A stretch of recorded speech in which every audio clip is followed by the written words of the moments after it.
Friends, बात करते हैं आज दोनों सेमीफाइनल्स के बारे में। और दोनों सेमीफाइनल्स में से कल पहले जो साउथ अफ्रीका और अफगानिस्तान का मैच होगा उसके बारे में बात करेंगे। और इंडिया और इंग्लैंड के बारे में बात करने के लिए मुझे लगता है कि कुछ है नहीं, क्योंकि मुझे तो आज as we of speaking right now मुझे तो लगता है कि मैच होगा ही नहीं। जिस तरह से गयाना में बारिश हो रही है तो मुझे तो लगता है कि बहुत बुरी तरीके से मैच धुलने वाला है। और चाहे वो 4 घंटे का एक्स्ट्रा टाइम हो या कुछ भी हो, शायद हो ही नहीं पाएगा मैच। लेकिन फिर भी अब हमें तो अपना काम पूरा करना है, तो हम तो एनालिसिस तो करेंगे मैच की कि अगर मैच हुआ तो क्या हो सकता है। लेकिन मुझे ज़्यादा उम्मीद नहीं है। हालांकि ये बहुत ही ज़्यादा मतलब दर्शकों के लिए, हम सब के लिए कोई बहुत अच्छी बात नहीं होगी। लेकिन क्या कर सकते हैं, कहने के लिए कंसोलेशन ये है कि चलो ठीक है, इंडिया जीत के, मतलब जीत के क्या, by virtue of being there number 1 position वो पहुंच जाएंगे फाइनल में। लेकिन कुछ मजा नहीं आएगा। It will be a dam squib जिसको कहते हैं, तो वो कुछ मजेदार नहीं होगा मैच। मतलब मैच अगर होगा ही नहीं तो। लेकिन ठीक है, अब क्या कर सकते हैं, let us take this in our stride. और इंग्लैंड के लिए थोड़ा सा बुरा लगेगा, क्योंकि सेमीफाइनल मैच ऐसा होता है कि टीम्स ने कैसे भी पहले परफॉर्म किया हो, लेकिन इंग्लैंड जैसी टीम ऐसी है जिसको कि आप लाइटली नहीं ले सकते। और वैसे भी 2022 के सेमीफाइनल में उन्होंने हमको हराया था, और हराया ही नहीं था, हमको उनको कुचल के रख दिया था। तो उसके लिए एक बहुत अच्छा मौका था हमारे पास बदला लेने का। और अब ठीक है, जो भी होगा वो देखा जाएगा बाद में। तो उस मैच की एनालिसिस हम बाद में करेंगे। आज हम शुरू करते हैं साउथ अफ्रीका और अफगानिस्तान के बीच में क्या हो सकता है। तो साउथ अफ्रीका और अफगानिस्तान के बीच में होने वाले मैच के पहले हम जरा बात करते हैं कि ये दोनों टीमों ने अभी तक इस टूर्नामेंट में किया क्या है। हालांकि साउथ अफ्रीका अपने सारे मैचेस जीत के आई है। तो हम पहले बात करते हैं साउथ अफ्रीका की, कि साउथ अफ्रीका ने जो 7 मैचेस अपने जीते हैं, तो 7 मैचेस में उन्होंने किया क्या है। तो शुरुआत करते हैं, इन लोगों का कैंपेन शुरू हुआ था 3 जून को, जो इनका पहला मैच हुआ था श्रीलंका के साथ, और वो हुआ था न्यूयॉर्क में। तो न्यूयॉर्क के पिचेस तो हम सभी को पता है कि क्या विकेट्स थे इनके, और उस टाइम तक तो किसी को भी मालूम नहीं था कि क्या होने वाला है। लेकिन श्रीलंका ने पहले बैटिंग की और श्रीलंका 77 रन पे ऑल आउट हो गई। और उसके बाद साउथ अफ्रीका ने जब बैटिंग शुरू की तो इनको पहली बार आटे दाल का भाव पता चला कि न्यूयॉर्क में क्या होने वाला है। और 80 रन इन्होंने बनाए 16.2 ओवर्स में, और 6 विकेट से ये लोग मैच जीत गए। दूसरा मैच इनका जो हुआ वो हुआ नीदरलैंड से। और नीदरलैंड से तो आपको पता है कि नीदरलैंड से इनकी क्या पुरानी दुश्मनी है। तो ये मैच बड़ी मुश्किल से ये लोग जीत पाए 7 बॉल रहते हुए, और 103 रन बनाने में इनको भी नाको चने चबाने पड़े। और वो मैच भी न्यूयॉर्क में ही हुआ। फिर उसके बाद जो इनका तीसरा मैच हुआ वो हुआ बांग्लादेश से। और बांग्लादेश के साथ आप देखिए, बांग्लादेश के साथ आपको याद होगा वही आईसीसी रूल का, और वो जो लेग बाई का चौका गया और वो जो नहीं मिला बांग्लादेश को, उसके बाद ये लोग 20वें ओवर में जाके ये लोग जीत पाए हैं इनसे, बांग्लादेश से 4 रन से ये लोग मैच जीते। फिर उसके बाद, और वो मैच हुआ था, वो भी न्यूयॉर्क में ही हुआ था मैच। फिर उसके बाद इनका 15 जून को जो मैच हुआ वो हुआ किंगस्टन में, नेपाल के साथ। अब नेपाल के साथ इन्होंने क्या किया, साउथ अफ्रीका ने पहले बैटिंग की, 115 रन बनाए 7 विकेट के ऊपर। और उसके बाद नेपाल, आप लोगों को पता है, वो लास्ट बॉल पे वो जो रन आउट हुआ उसके चक्कर में नेपाल 1 रन से हार गया मैच। तो वो 20वें ओवर तक गया था मैच। और फिर उसके बाद साउथ अफ्रीका और यूनाइटेड स्टेट्स ऑफ अमेरिका का मैच हुआ। ये सुपर 8 का मैच था। और सुपर 8 के मैच में इसमें क्या हुआ था, ये साउथ अफ्रीका ने पहले बैटिंग करते हुए 194 रन बनाए, और ये नॉर्थ साउंड में हुआ था, वेस्ट इंडीज में, क्योंकि सुपर 8 तो सारे वेस्ट इंडीज में ही हुए।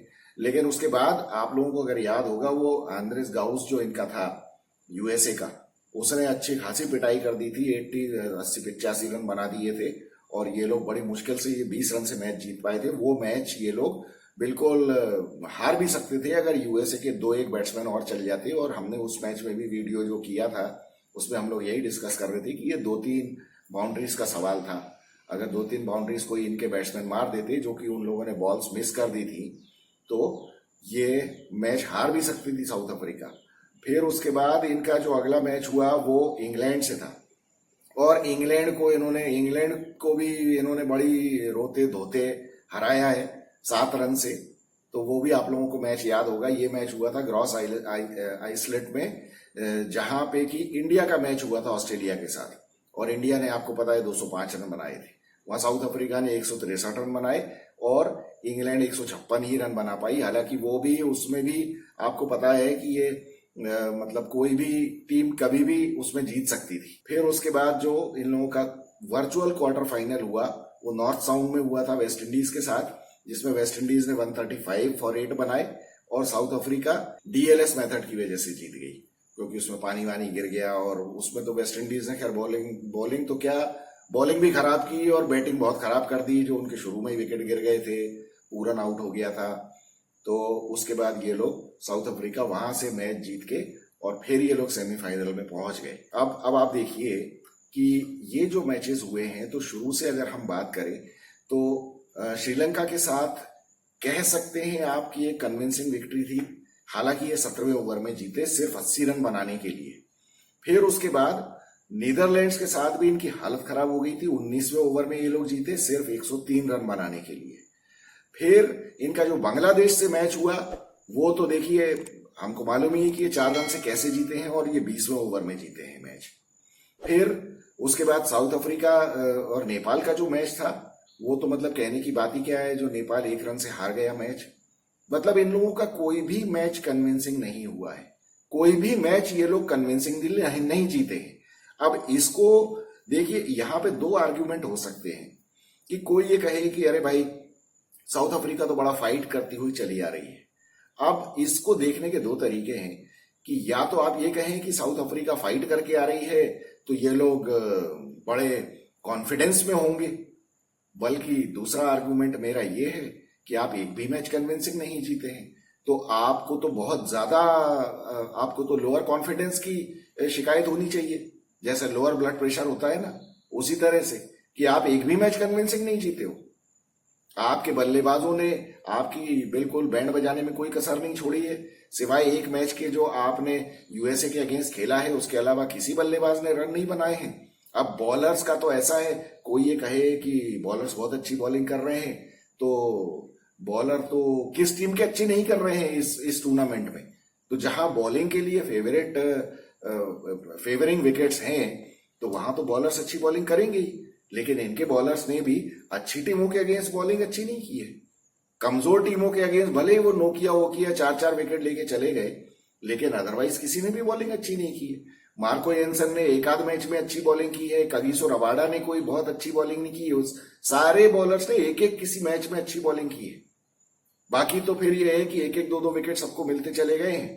तो कन्विंसिंग तो मुझे ना तो इनकी बैटिंग लगी है और ना बॉलिंग लगी है। कहने को ये मैचेस जीत गए हैं और कहने को ये हुआ है कि ये 7 मैच जीत गए, लेकिन सच्चाई ये है कि ये 7 में से 7 मैच हार सकते थे। अगर सामने वाली टीमें थोड़ा सा अगर कुछ कर जाती तो शायद ये 7 मैच हार जाती। तो इस परफॉर्मेंस के बाद कोई टीम कैसे कॉन्फिडेंस लेके जा सकती है। दूसरी बात, आज मैं एबी डिविलियर्स का एक वीडियो देख रहा था। एबी डिविलियर्स कह रहा है कि अरे अफगानिस्तान आर अपसेट बॉयज। यार अपसेट बॉयज तो मैं साउथ अफ्रीका को कहूंगा। साउथ अफ्रीका ने अभी तक क्या कर लिया है यार, जो साउथ अफ्रीका, तुम अफगानिस्तान को अपसेट बॉयज कह रहे हो। और जो लोग ये समझते हैं कि अफगानिस्तान अभी भी अपसेट बॉयज हैं, तो ये कम से कम मुझे एबी डिविलियर्स से उम्मीद नहीं थी। 50 ओवर्स वर्ल्ड कप देखा नहीं है आपने? आप 50 ओवर वर्ल्ड कप में भी अफगानिस्तान से रोते पीटते जीते थे। कोई बहुत मजेदार जीत नहीं थी 50 ओवर वर्ल्ड कप में। और उसके बाद 50 ओवर वर्ल्ड कप में अफगानिस्तान ने कैसे बड़ी बड़ी टीमों की हालत खराब की थी, उसके बाद एबी डिविलियर्स ये कैसे कह सकता है कि ये लोग अपसेट बॉयज हैं। मतलब मुझे उम्मीद नहीं थी कि एबी डिविलियर्स ऐसी बात कहेगा। उसको थोड़ी समझदारी की बात करनी चाहिए। मैं तो ये कहूंगा अपसेट बॉयज तो साउथ अफ्रीकन हैं। इन्होंने क्या परफॉर्म किया है यार, इन्होंने कौन सी out of the world performance कर दी है जो ये अपसेट बॉयज नहीं कहला सकते। 7 के 7 मैचेस ये कोई ढंग से नहीं खेले। और फिर उसके बाद स्टीफन फ्लेमिंग है, न्यूजीलैंड वाला जो सीएसके का कोच है, वो उसका मैंने एक वीडियो देखा। वो ये कहता है कि अरे ऑन पेपर साउथ अफ्रीका अच्छी लगती है, देखने में बहुत स्ट्रांग लगती है। यार how can you say that Stephen Fleming? मुझे एक बार बताइए, पेपर पे खेला जाता है क्या क्रिकेट? भाई साहब, क्रिकेट ग्राउंड के ऊपर खेला जाता है।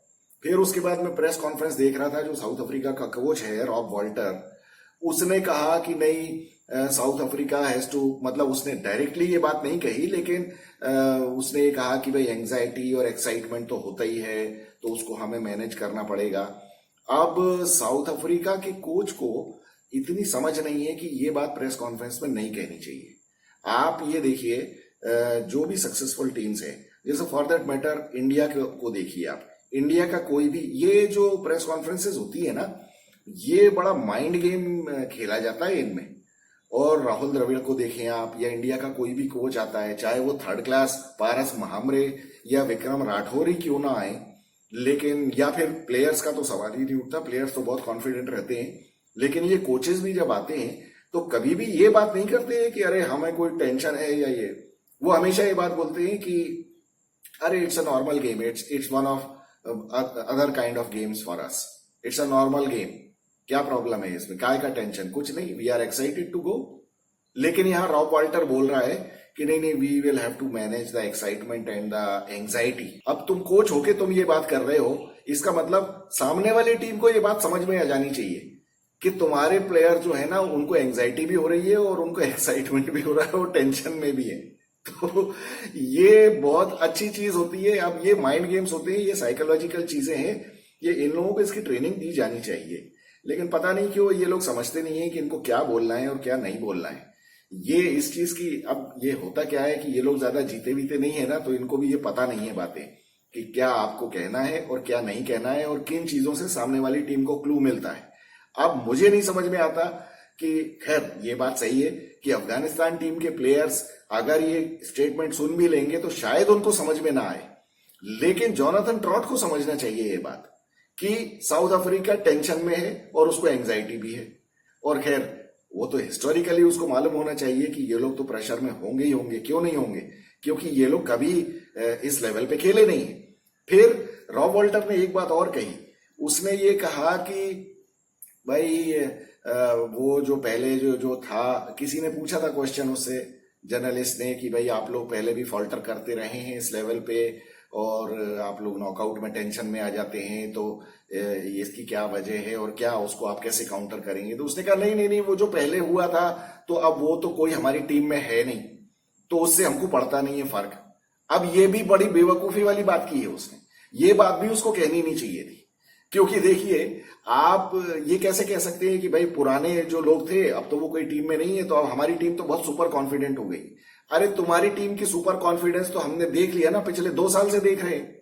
इस टीम में ही कौन से हरक्यूलिस भरे पड़े हैं यार तुम्हारी टीम ऐसे टाइम पे जाके सारे के सारे वहां पॉटी कर देते हैं मैदान पे, ये तो हमको सबको पता है।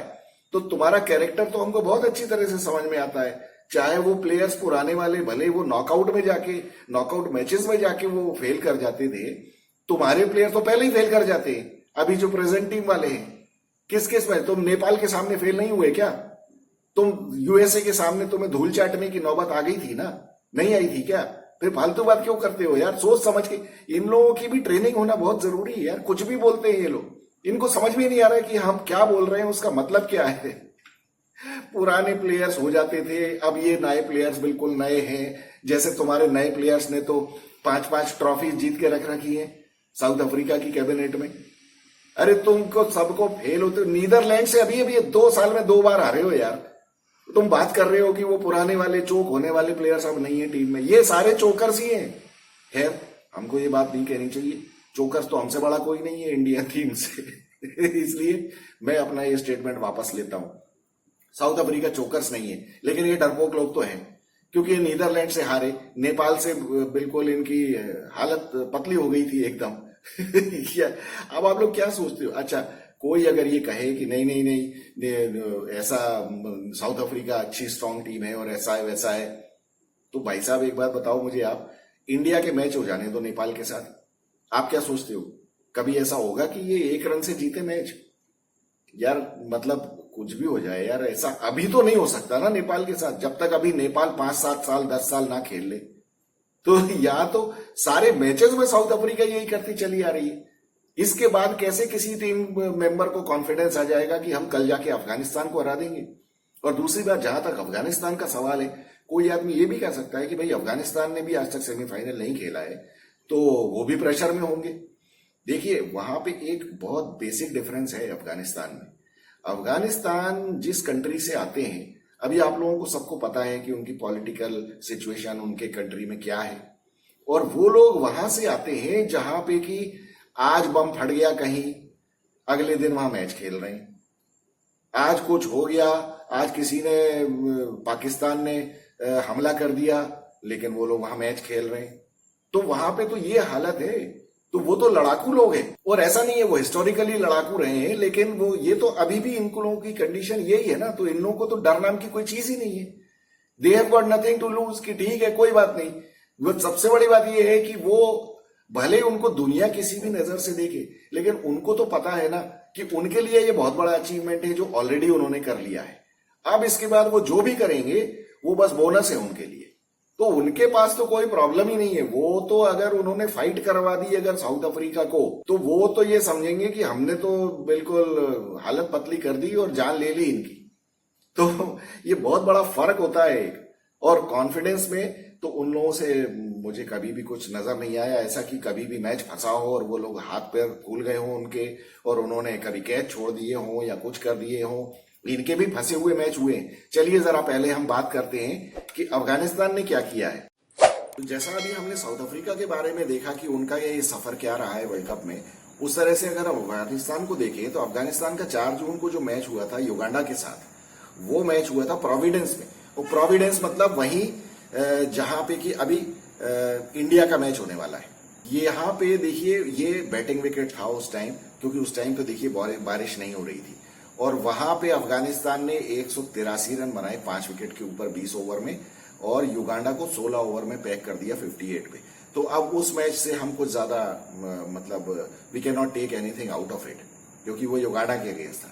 फिर दूसरा मैच इनका 8 जून को जो हुआ वो भी प्रोविडेंस में हुआ, वो भी बैटिंग विकेट था, लेकिन वहां पे बैटिंग कोई बहुत अच्छी नहीं कर पाए ये लोग, और ये 159 फॉर 6 रन बना पाए 20 ओवर में, और न्यूजीलैंड को इन्होंने 75 पे पैक करके भेज दिया। अब बताइए आप, इसको अगर कन्विंसिंग विन नहीं कहेंगे तो किसको कहेंगे। और देखिए अगर आप ये कहते हैं सेमीफाइनल के प्रेशर की बात अलग होती है, तो अफगानिस्तान के लिए एक एक मैच सेमीफाइनल से कम नहीं था, क्योंकि अफगानिस्तान को तो आप अपसेट बॉयज कह रहे हैं ना, जैसे एबी डिविलियर्स कह रहा था। तो अपसेट बॉयज इसका मतलब ये तो वीक टीम मान रही थी आप उनको। तो वीक टीम ने न्यूजीलैंड को 75 पे ढेर करके रख दिया और 84 रन से मैच हराया है। न्यूजीलैंड की हिस्ट्री में आज तक इतनी खराब उनकी परफॉर्मेंस नहीं रही जो इतने कम स्कोर पे वो आउट हुए हों। फिर उसके बाद अगला मैच इनका था पापुआ न्यू गिनी, तो पापुआ न्यू गिनी को तो इनको धोना ही था बुरी तरह से। पापुआ न्यू गिनी के अगेंस्ट ये पीएनजी ने बनाए 95 रन, और उसके बाद अफगानिस्तान ने 15 ओवर एक बॉल में 101 रन बना के मैच जीत लिया 7 विकेट से। अगला मैच इनका हुआ वेस्ट इंडीज के साथ, और वेस्ट इंडीज ने इनको बहुत बुरी तरह धोया, जो कि ग्रॉस आइसलैंड में मैच हुआ था, जहां पे कि इंडिया ने ऑस्ट्रेलिया को धोया था। बैटिंग विकेट था, 218 रन ठोक दिए, वहां पूरन ने पीट दिया बुरी तरह से, और फिर उसके बाद अफगानिस्तान लेकिन 114 रन पे ऑल आउट हो गई। तो ये मैच ये लोग एक्चुअली बहुत बुरी तरह से हारे, और ये बहुत गंदा मैच हारे। ये 104 रन की वजह से ही इनको ये मारामारी हो गई थी, जो आखिरी में बांग्लादेश के साथ इनका ये इतना ज्यादा नेट रन रेट का और ये सब प्रॉब्लम हो गया। अगर ये लोग थोड़ा सा मार्जिन कम कर लेते तो ऑस्ट्रेलिया को और बांग्लादेश को इनको और प्रेशराइज करने को मिल जाता। चलिए खैर ठीक है, हो सकता है सीखें ये आगे। फिर उसके बाद इंडिया के साथ जो मैच हुआ, तो अब इंडिया के साथ तो ऑब्वियसली ये आपको पता ही है कि 47 रन से हार गए, तो उस मैच के बारे में तो बात करने का कोई मतलब ही नहीं है। फिर उसके बाद अफगानिस्तान ने ऑस्ट्रेलिया को जो धोया है, वह हमको और आपको सबको पता है। जो 21 रन से इन्होंने ऑस्ट्रेलिया को धोया, वो किंगस्टन में मैच था इनका। अब आप बताइए कि ये जो मैचेस जीते हैं न्यूजीलैंड के अगेंस्ट या ऑस्ट्रेलिया के अगेंस्ट, या फॉर दैट मैटर जो मेनोज है पीएनजी और युगांडा, इन्होंने जो अपने मैचेस जीते हैं बड़े कन्विंसिंगली जीते हैं। साउथ अफ्रीका ने एक भी मैच इस तरह से नहीं जीता है, एक भी मैच नहीं जीता है। तो अभी साउथ अफ्रीका को ज्यादा कॉन्फिडेंट होना चाहिए या अफगानिस्तान को? मतलब ये तो मैं क्वेश्चन आप लोगों के लिए छोड़ता हूं, आप लोग बताइए कि कॉन्फिडेंट किसको होना चाहिए। मैच हार गए वो बात अलग है। अब ये कोई कहने को ये कह सकता है कि अरे साउथ अफ्रीका तो अनडिफीटेड रही है, लेकिन अफगानिस्तान तो मैच बिल्कुल कन्विंसिंगली हार गई ना। तो अफगानिस्तान कन्विंसिंगली किन से हारी है मैच अपने? एक वेस्ट इंडीज से हारी है और दूसरा हारी इंडिया से। और जो जीते हैं वो उन्होंने बड़ी बड़ी टीमों को बहुत बुरी तरह से हराया, जबकि साउथ अफ्रीका ने सारे मैचेस जीते जरूर, लेकिन एक में भी कन्विंसिंग जीत नहीं रही है उनकी, और वो सारे के सारे मैचेस हार सकते थे। तो उसके बाद टेंशन में कौन होगा, साउथ अफ्रीका या अफगानिस्तान? खैर, ये मैं क्वेश्चन आप लोगों के लिए छोड़ता हूं। मेरा आंसर तो बिल्कुल पक्का है कि टेंशन में इस टाइम साउथ अफ्रीका को होना चाहिए, हर हालत में होना चाहिए। एबी डिविलियर्स कह रहा है कि ये मैच जो है वो साउथ अफ्रीका के फास्ट बॉलर्स और अफगानिस्तान के बैट्समैन के बीच में होगा। अरे हमने मान लिया कि भैया अभी तक जो है वो साउथ अफगानिस्तान के सिर्फ ओपनर्स ही चलते चले आ रहे हैं, और ये जो बहुत अच्छे विकेट्स थे बॉलिंग के लिए, वहां पे साउथ अफ्रीका के बॉलर्स ने सामने वाले बैट्समैन के विकेट ले लिए, तो उसमें कौन सी बड़ी बात है। अभी एक बार बैटिंग विकेट आ जाएगा और पहले ओवर में अगर ये इनकी धुलाई हो गई अगर मार्को येंसन की, तो इन लोगों को भागने की जगह नहीं मिलेगी मैदान में। फिर ये सारे ऐसे भागते हैं इधर से उधर कि इनको समझ में ही नहीं आता है। फिर सारे लोग इधर से उधर बॉल करते हैं। फिर नोकिया भी आता है 4 ओवर में 48 रन देने के लिए। रबाडा का भी ऐसे ही हिसाब किताब सब गड़बड़ है इन लोग। तो ये बात मेरे गले के नीचे नहीं उतरती कि इन लोगों का मैच उससे है, जरा सा बैटिंग विकेट हो जाए तो इनकी परेशानी हो जाएगी। ये बॉलर्स भी इनके कोई कम चोकर्स नहीं है, और ऊपर से अगर बॉलिंग फ्रेंडली विकेट हुआ तो इनकी खुद की जान निकल जाएगी कि फिर अफगानिस्तान के बॉलर्स को कैसे झेलेंगे ये। वहां फजल हक फारूकी और नवीन उल हक ने यहाँ इस वर्ल्ड कप में अपना कद 2-2 इंच बढ़ा लिया है। बहुत ज्यादा चढ़ के बॉलिंग कर रहे हैं ये लोग। और दूसरी बात ये है कि हमने देखा है ये लोग बॉलिंग अच्छी करते हैं, मतलब इन लोगों की स्विंग भी होती है बहुत बढ़िया, कंट्रोल भी बहुत अच्छा है। ऐसा नहीं है कि कई बार ये जो होता है ना कि बॉलिंग फ्रेंडली विकेट अगर हो तो बॉलर्स इधर उधर फेंकने लग जाते हैं बॉल, और खास तौर पे जो इनएक्सपीरियंस होते हैं, जिस अफगानिस्तान के बॉलर्स को इनएक्सपीरियंस कह रहे हैं, उन लोगों ने इतनी अच्छी बॉलिंग की है उतनी तो मुझे साउथ अफ्रीका के एक भी बॉलर की बॉलिंग उतनी अच्छी नहीं लगी है, भले उनको विकेट मिले हैं। तो ये मैं फेवर नहीं कर रहा हूं किसी का, हम तो यहाँ एनालिसिस कर रहे हैं। आपको क्या लगता है? मैं कोई अफगानिस्तान का फेवर नहीं कर रहा हूँ। हाँ, मैं चाहता हूँ कि अफगानिस्तान जीते, लेकिन मैं तो आपको फैक्ट्स बता रहा हूँ जो अभी तक इस टूर्नामेंट में हुआ है। उसके बाद मुझे कैसे ये कॉन्फिडेंस मिले कि साउथ अफ्रीका हरा देगी अफगानिस्तान। साउथ अफ्रीका ने ऐसे कौन से झंडे गाड़ दिए हैं कि बिल्कुल वन साइडेड कुचल के रख दिया हो किसी टीम को। मरते पड़ते गिरते हुए आखिरी में लौटते हुए तुमने लाइन क्रॉस की है यार सारे मैचेस में। तो फिर कैसे हम कह दें कि तुम अफगानिस्तान को वन साइडेड हरा दोगे, या इवन फॉर दैट मैटर हरा ही दोगे। तुमको भी अपने संभालने पड़ेंगे कपड़े, नहीं तो उतार लेगी अफगानिस्तान। जरा संभल के आना। अब एक चीज इसमें एक और इम्पोर्टेंट है कि टॉस जीत की क्या होगा। अच्छा, उसके पहले हम जरा बात करते हैं कि पिच की क्या कंडीशन होने वाली है जहां ये मैच होने वाला है। अच्छा, टरूबा में जहां ये मैच होने वाला है वहां पहले इनवेरिएबल बाउंस था, तो अब अगर इनवेरिएबल बाउंस हुआ तो फिर तो बहुत ही मुश्किल हो जाएगी दोनों टीमों के लिए बैटिंग करना। और ये दोनों टीमें हिस्टोरिकली हम जानते हैं कि ये लोग पहले बैटिंग करना चाहते हैं।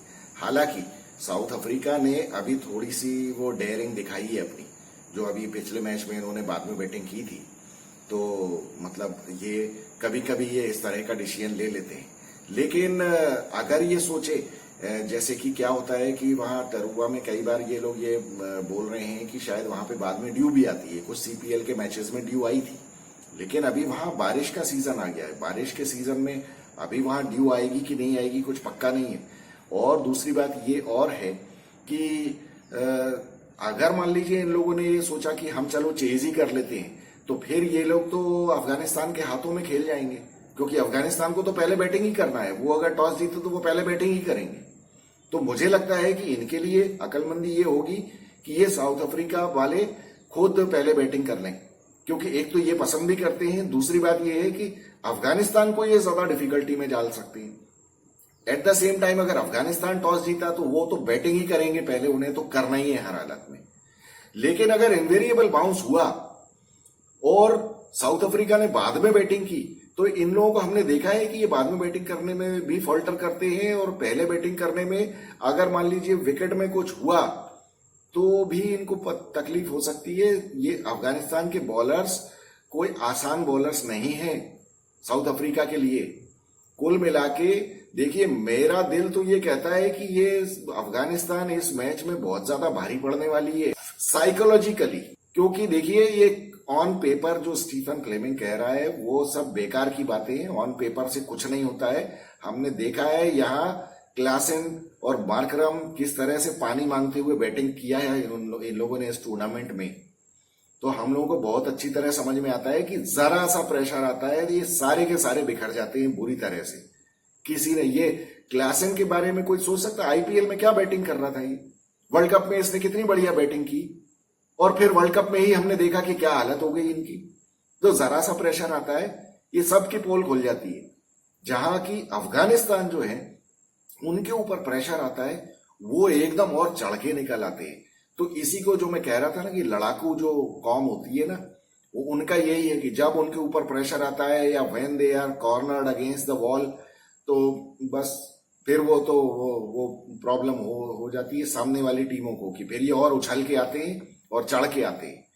तो देखिए, वैसे तो देखिए सेमीफाइनल का जो मैच है उसमें मुझे लगता है कि 50-50 कहना चाहिए, लेकिन फिर भी मैं ये कहूंगा कि if not more than still Afghanistan have an edge of 55-45 over South Africa.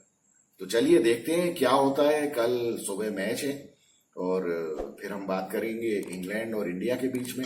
हालांकि वो मैच बारिश में धुलने वाला है, लेकिन फिर भी एनालिसिस तो हम करेंगे। तो मिलेंगे उस वीडियो में। अभी आपको ये एनालिसिस अगर पसंद आई हो तो वीडियो को लाइक, शेयर और सब्सक्राइब करिए। और आप लोग बताइए, आप लोगों को क्या लगता है? आप लोग मेरी बात से एग्री करते हैं या आपको लगता है कुछ आपका डिफरेंस ऑफ ओपिनियन है? तो I look forward to hearing from you. I am Vikas Saxena, the biased analyst. Thank you so much.